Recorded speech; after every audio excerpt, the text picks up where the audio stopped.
Top quality और consistent performance के लिए सिर्फ सिल्वर पंप नाम याद रखना।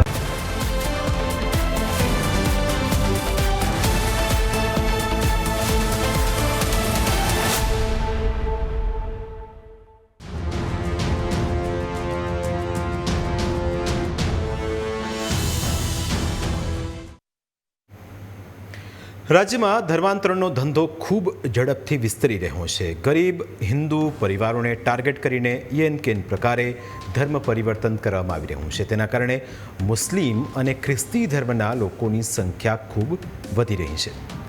સુરતનો ગ્રામ્ય વિસ્તાર પણ તેમાંથી બાકાત નથી. અહીં ધર્માંતરણની પ્રવૃત્તિને લઈને હિન્દુ સંગઠનો અને આદિવાસી સમાજમાં ભારે આક્રોશ છે. કામરેજ તાલુકાનું ડુંગરા ગામ હાલમાં ધર્માંતરણના મુદ્દાને લઈને ચર્ચાનું કેન્દ્ર બનેલું છે. અહીં મોટા પ્રમાણમાં લોકોનું ગેરકાયદે ધર્માંતરણ કરી દેવાનો આરોપ છે. આ વિસ્તારમાં જ રહેતો એક તત્વ લોકોને પ્રલોભનો આપીને અથવા બીજી રીતે લલચાવવાનું કામ કરે છે.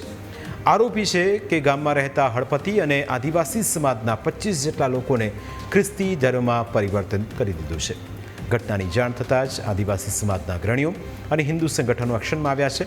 તેમણે ગામની અંદર બેઠક કરીને આ ઘટનાને સખત શબ્દોમાં વખોડી કાઢી. સાથે જ આવા બનાવો ન બને તે માટે લોકોને સજાગ રહેવા માટે અપીલ કરી. અને જે આ મુહિમ ચલાવે છે એને અહીંયાથી જ અમે સ્ટોપ કરાવવા માંગીએ છીએ, કેમ કે આનાથી આપણા અધિકાર અને હકનું હનન થાય છે અને ભારત સરકાર જે આપણને બધા અધિકારો આપ્યા છે એ નાશ પામે છે.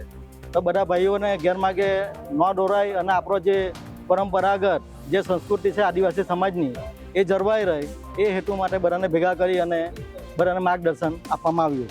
આ બાબતે તમે કાયદેસર કાર્યવાહી કરી છે? આ માટે આપણા એસપી સાહેબ અને કલેક્ટરશ્રીને આવેદનપત્ર પર આપવામાં આવેલું છે. તો અમારી એક આદિવાસી સમાજની માંગણી છે કે આ લોકો પર જે આ કૃત્યમાં સામેલ છે એ લોકો પર કાયદેસર કાર્યવાહી થાય અને આ પ્રવૃત્તિ અહીંથી અટકી જાય એવી માંગણી કરીએ છીએ.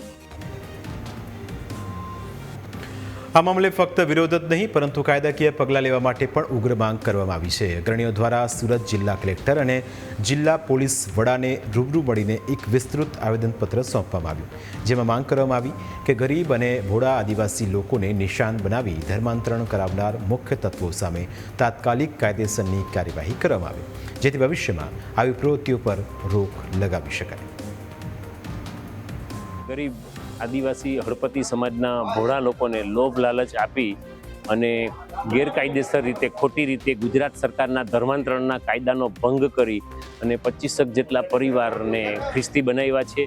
આ ખ્રિસ્તી બનાવવાનું ષડયંત્ર જે વ્યક્તિ અહીંયા આવીને ચલાવે છે એ આજુબાજુના ગામોમાં પણ આવા પ્રવૃત્તિ કરી રહ્યો છે.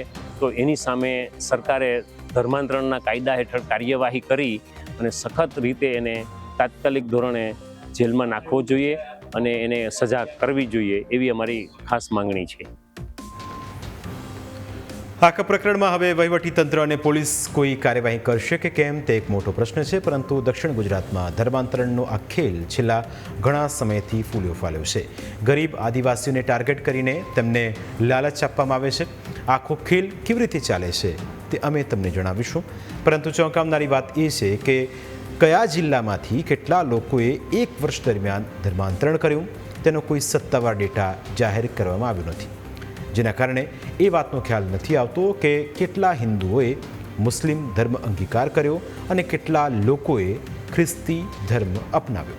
પરંતુ વર્ષ 2014થી 2019 વચ્ચે ગુજરાતમાં ધર્માંતરણ માટે કુલ 1895 અરજી સામે આવી, જેમાંથી 1003 અરજી ફક્ત સુરત જિલ્લામાંથી હતી. એનો અર્થ એ કે સુરત જિલ્લામાં ગેરકાયદે ધર્માંતરણનો ધંધો વધારે ધમધમી રહ્યો છે. પલસાણાના 14 ગામમાં ધર્માંતરણ થયા છે, જેમાં સૌથી વધુ ધર્માંતરણ બલેશ્વર ગામે થયા છે. બારડોલીના હિંડોલિયા ગામમાં પણ મોટા પાયે ધર્માંતરણ થયા હોવાની ચર્ચા છે. ઓલપાડના ઉમરા અને ગોઠણ ગામમાં પણ વધુ ધર્મ પરિવર્તન થયાની ચર્ચા છે. જ્યારે કામરેજના ડુંગરા, ધાટવા, દેરોડ જેવા ગામોમાં 25થી વધુ આદિવાસીઓના ધર્મ પરિવર્તન થયા છે. આ ઉપરાંત માંગરોળ, માંડવી, ઉમરપાડા તાલુકામાં પણ આવી જ પરિસ્થિતિ ચાલી રહી છે. દક્ષિણ ગુજરાતમાં તાપી, ઉકાઈ, સુરત અને ભરૂચમાં ગેરકાયદે ધર્માંતરણની પ્રવૃત્તિ ચાલતી હોવાનો આક્ષેપ છે. જ્યારે મધ્ય ગુજરાતમાં મહીસાગર, ખેડા અને પંચમહાલ જેવા વિસ્તારોમાં ગેરકાયદે ધર્મ પરિવર્તનની પ્રવૃત્તિ ચાલતી હોવાના કિસ્સા સામે આવી ચૂક્યા છે. બીજી તરફ ઉત્તર ગુજરાતમાં ઈડર અને ખેડબ્રહ્મા જેવા વિસ્તારોમાં ધર્મ પરિવર્તનનો ધંધો ચાલતો હોવાના કિસ્સા બની ચૂક્યા છે. અને ધર્મ પરિવર્તનનું મુખ્ય કારણ એ છે કે અંતરિયાળ ગામોમાં લોકો પોતાના ધર્મને સારી રીતે જાણી શકતા નથી અથવા તેમના સુધી કોઈ પહોંચ્યું નથી અને તેનો લાભ ખ્રિસ્તી અને મુસ્લિમો ઉઠાવી રહ્યા હોવાનો આરોપ છે. અંતરિયાળ ગામો વિંધીને તેઓ મધ્યમાં આવી રહ્યા છે અને આખા ગુજરાતમાં પોતાના ધર્મની ધજા લહેરાવવાનો તેમનો પ્લાન હોવાનું કહેવાય રહ્યું છે. અને આ બધું રાતોરાત નથી થઈ રહ્યું, બધું જ આયોજનબદ્ધ રીતે કરવામાં આવી રહ્યું છે. ધર્મ પરિવર્તન માટે તેઓ મુખ્યત્વે ગરીબ આદિવાસી પરિવારોને ટાર્ગેટ કરે છે. દુઃખી પરિવારોને તેઓ આર્થિક રકમ આપીને લલચાવે છે. તેઓ હિન્દુ ધર્મના ભગવાનોને ખોટા ગણાવીને પોતાના ધર્મનો પ્રચાર કરે છે. વ્યક્તિગત અથવા જાહેરમાં મુલાકાત કરીને પોતાના ધર્મનો પ્રચાર કરે છે. તેઓ કહે છે કે હિન્દુ ધર્મમાં રહેશો તો તમને કોઈ ફાયદો નહીં થાય. હિન્દુ દેવી દેવતાઓ વિશે લોકોને ખોટી માહિતી ફેલાવવામાં આવે છે. તેઓ કહે છે કે એકવાર ખ્રિસ્તી ધર્મ અપનાવશો તો તમારા તમામ દુઃખ દૂર થઈ જશે. તેઓ એવો તર્ક આપે છે કે હિન્દુ ધર્મમાં તમારું કોઈ સન્માન નથી એટલે તમે દુઃખી છો. આ ઉપરાંત બીજા ઘણા કિસ્સા ભૂતકાળમાં સામે આવી ચૂક્યા છે જેની હકીકત સાંભળીને તમે હેરાન રહી જશો. ગુજરાતની મોટાભાગની વસ્તી હિન્દુ છે એ વાત સૌ કોઈ જાણે છે, પણ ધર્મ પરિવર્તનની ઘટનાઓએ એ હદે વધવા લાગી છે કે ભવિષ્યમાં એક સમય એવો આવશે જ્યારે હિન્દુઓની વસ્તી કરતાં અન્ય ધર્મની વસ્તી વધારે હશે. રાજ્યના ઘણા અંતરિયાળ વિસ્તારોમાં આ સમસ્યા અત્યારથી જ વિકટ બનતી જઈ રહી છે. ખ્રિસ્તી અને મુસ્લિમ ધર્મ પ્રચારકો લોકોને લલચાવી ફોસલાવીને ધર્મ પરિવર્તન કરાવી રહ્યા હોવાનું હિન્દુ સંગઠનોનું માનવું છે. ઈસાઈ મિશનરીઓ ગામડાઓમાં જઈને ગરીબોને શોધે છે. ગરીબ પરિવારમાં પણ તેઓ પહેલાં મહિલાઓને ટાર્ગેટ કરે છે. મહિલાઓને ખુશ કરવા માટે વિવિધ પ્રલોભનો આપે છે. બીજી તરફ તેમના બાળકોને તો ઈસાઈ શિક્ષકો સ્કૂલમાં જ ધર્મનું જ્ઞાન પીરસે છે. આમ ધીમે ધીમે આખો પરિવાર લાલચમાં આવીને ધર્મ પરિવર્તન કરાવી લે છે. ધર્મ પરિવર્તનનો આ ધંધો ખૂબ જ કુનેહપૂર્વક અને સરકારી ચોપડી નોંધાયા વિના ચાલી રહ્યો છે. તેનો પુરાવો એ વાત પરથી મળે છે કે આખો તાપી જિલ્લો રેડ ઝોનમાં આવી ગયો છે. ખ્રિસ્તીઓની સંખ્યા સતત વધી રહી છે.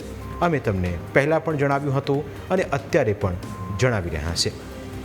તાપીના સોનગઢ, વ્યારા અને સુરત જિલ્લાના માંડવી તાલુકામાં મોટી સંખ્યામાં ચર્ચ અને ખ્રિસ્તીઓના પ્રેયર સ્થાન બનાવી દેવાયા છે. એક ગામમાં 1 થી 2 ચર્ચ અને પ્રેયર સ્થાન ઊભા કરી દેવાયા છે. આ બાબત જણાવે છે કે ખ્રિસ્તી ધર્મના અનુયાયીઓની સંખ્યામાં ધરખમ વધારો થયો છે. ખાસ કરીને તાપી જિલ્લાના વ્યારા, સોનગઢ, ડોલવણ અને ઉચ્છલમાં મોટા પાયે આદિવાસીઓએ ખ્રિસ્તી ધર્મ અપનાવી લીધો છે. સોનગઢ તાલુકામાં 500 કરતાં વધારે ચર્ચ બનાવાયા છે. વ્યારા તાલુકામાં 200 કરતાં વધારે ચર્ચ બનાવાયા છે. ડોલવણ અને ઉચ્છલ તાલુકામાં 100 કરતાં વધારે ચર્ચ બનાવાયા હોવાનો અંદાજ છે. આવી સ્થિતિમાં ધર્મ પરિવર્તન રોકવું ખૂબ જ જરૂરી બની ગયું છે. જો આ રીતે ધર્મ પરિવર્તન થતું રહેશે તો ગુજરાતના મોટા ભાગના આદિવાસી વિસ્તારોમાં હિન્દુઓનું અસ્તિત્વ જ ખતમ થઈ જશે. કાયદો કહે છે કે કોઈ પણ વ્યક્તિ પોતાની મરજીથી ધર્મ બદલી શકે છે, તે તેનો અંગત અધિકાર છે.